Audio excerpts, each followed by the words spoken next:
Jess, many of the neighbors behind me tell me they were close with the Candy family. Whether it was a small wave in passing or the kids coming over to play with pets, they would have never expected Jonathan Candy would kill his family. Well, no reports were filed at the courthouse today, but we do know the youngest child survived. Police tell us he's the one who notified authorities. It's unclear what made him want to go through the home, killing the children, but make no mistake about it. What happened in that residence was nothing short of a massacre. Those children were hunted down and killed after the woman was killed. Hi everyone. Today we'll discuss the tragic Candy family massacre. Imagine a 10-year-old waking up to find his entire family dead.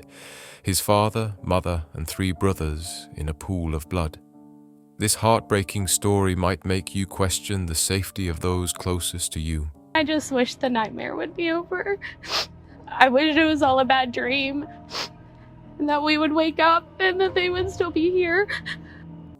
Jonathan Candy's family seemed like any other American family. 4 boys and 2 parents living a normal life.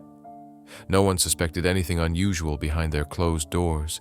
I kept asking Cooper to please snap and text Ethan, and has he seen Ethan today? Has he talked to him? And I was calling Lindsay and I was messaging Dylan and nobody would respond. They were your all-American family. This is something, I mean, I could live 100,000 lifetimes and never expect this out of that. I could have never imagined that ever in my whole entire life, you know? And I'm still in shock. Even neighbors who interacted with them daily never suspected anything was wrong at the Candy home. Him and his kids seemed like they always got along.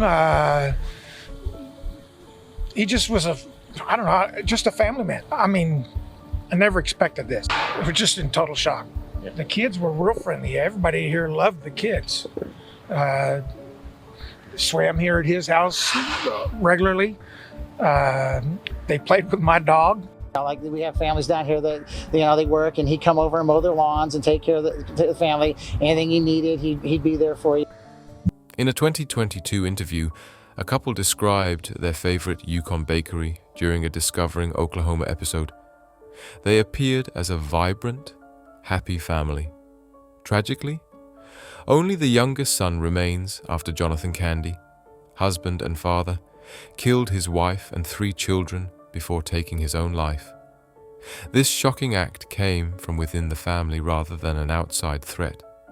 Jonathan Candy, 42, from Yukon, Oklahoma, worked part-time at Paycom Center for events like NBA games, where his humor brightened the atmosphere. He attended Bishop McGuinness Catholic High School and married Lindsay Terry from Prague, Oklahoma. Known as a friendly family man who supported neighbors by mowing lawns and helping out. This incident left everyone in shock. She was a joyful choir member as a young girl. Jonathan Candy, the jokester, charmed Lindsay Terry with his humor. Their marriage appeared smooth, with no signs of domestic issues, and their 4 sons seemed happy. Their Facebook page was filled with family photos, portraying them as a typical happy family. Jonathan often expressed that his family meant everything to him. Then, on April 22nd, something unimaginable happened. The youngest son's name is withheld for privacy reasons. On April 22nd, 2024, he awoke expecting an ordinary day after a night interrupted only briefly by a fire alarm. At 9:00 a.m., he found his entire family in a pool of blood. A 10-year-old boy called 911, reporting his family dead. Police discovered a massacre at the Candy home near Southwest 29th Street and Check Hall Road. 39-year-old Lindsay Candy and her sons, Dylan, Ethan, and Lucas, were shot dead. The suspected killer, Jonathan Candy, died from a self-inflicted gunshot wound in an apparent murder-suicide. The motive remains unclear, with the youngest boy spared. Neighbors saw emergency vehicles arrive but were unsure of the events. Officials found bodies on different floors with no signs of struggle. Questions about why Jonathan spared his son remain unanswered, as relatives prefer not to involve the boy in further investigations. The case remains a mystery. Dr. Joni Johnston, a clinical and forensic psychologist, expressed shock. noting she has never seen a case where a parent spares one child after murdering others. Friends and neighbors noticed nothing unusual before the incident. Even Jonathan's colleagues mentioned he attended a game just hours prior. There were no visible signs of domestic violence or typical warning signals in murder-suicide cases. The motive is unclear, though an altercation between Jonathan and Lindsay occurred the night of the murders. It's speculated that Jonathan acted impulsively during an argument with his wife and then couldn't bear leaving his children without parents or facing disgrace himself. Investigations aim to determine if the family faced financial crises which can lead to depression, particularly in men who feel burdened. This may result in distorted thinking and hopelessness. Investigators are also exploring whether Jonathan had hidden mental health issues. The stigma around seeking help for mental health often leads to mistakes affecting lives. Depression in men manifests differently than in women. Men may isolate, become irritable, and express anger instead of sadness. Signs can be missed by family and friends unaware of suicidal tendencies. It's tragic when people don't seek timely help, as deep depression can lead to fatal decisions. The murder motive remains a mystery. On Lindsay Candy's Facebook page, her friend Kami Cruz shared memories upon hearing the news. They sang together in the church choir and attended school until graduating in 2002, highlighting Lindsay's bright nature. Lindsay recounted a childhood memory of hiding in a treehouse with her sister, which led their worried parents to call the police. Ultimately, everyone laughed, relieved the girls were safe. Cruz mentioned their enduring friendship and was devastated by the Candy family's death.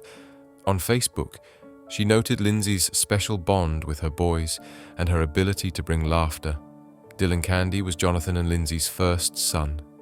Sociable and passionate about drumming, he graduated from Mustang High School in May 2023. At Oklahoma Baptist University, he joined the Bison Brigade Marching Band as a freshman, playing first bass drum due to his skill. Brian Stackhouse praised Dylan for his dedication and positive attitude despite challenges, recalling Dylan's excitement over receiving a solo in the drum line during band camp. Dylan was so happy he couldn't sit still, moving through his day with excitement. His bandmates supported each other after his death, and a memorial with his bass drum and uniform was set up to honor him and his family. 14-year-old Ethan Candy, the second son of the Candy family, was a 9th grader at Mustang North Middle School, known for being active in baseball. His coach praised Ethan as an energetic player with natural talent who always played joyfully. Fondly called Sweet Candyman, he is deeply missed by best friends Cooper Armstrong and Wyatt Livy. A memorial bench will be placed at Mustang Youth Sports Complex to honor him. Lucas Candy, 12, was the youngest murder victim and a student at Meadowbrook Intermediate. He loved playing outdoors during Ethan's soccer practice and is remembered as bright and joyful. The youngest child of the Candy family faces growing up knowing his father murdered their entire family. At 10 years old, he has no immediate family left, no parents or siblings, and must seek closure for this tragedy without clear answers. This is a heavy burden for a 10-year-old with his future ahead. He is now in the care of extended family, and the community is rallying to support him. Social workers are ensuring he receives necessary emotional support. A GoFundMe has been set up to assist with his upkeep and education, and community contributions have been heartwarming, showing he isn't alone in these tough times. The sudden news shocked those who knew the family. Jonathan's family expressed confusion and devastation at local station KF, saying they have many unanswered questions. Neighbor Michael Burham struggles to believe they're gone and already misses them, while Brian Graham noted how helpful Jonathan was. Ethan's coach, TJ Armstrong, remembers Jonathan as grateful and affectionate, and Rhonda Armstrong cherished their smiles that brightened her day. Lindsay's enthusiastic cheers at games mark them as a kind, happy family, making their loss even harder to accept. Investigators are searching for clues behind Jonathan's drastic actions, examining his interactions for signs of mental distress. With no prior indicators of mental health issues, finding a motive is frustrating. Authorities emphasize the importance of seeking help and breaking the stigma around mental health. Jonathan Candy's case shows that even those who seem happy may struggle internally. Compassion and connection can prevent negative emotions from building up. Support groups and counseling services are available for those affected by the tragedy. The Candy family was loved by many, and efforts focus on supporting surviving members during this time of grief. Stay tuned for more stories. Don't forget to subscribe and like this video. See you in the next episode.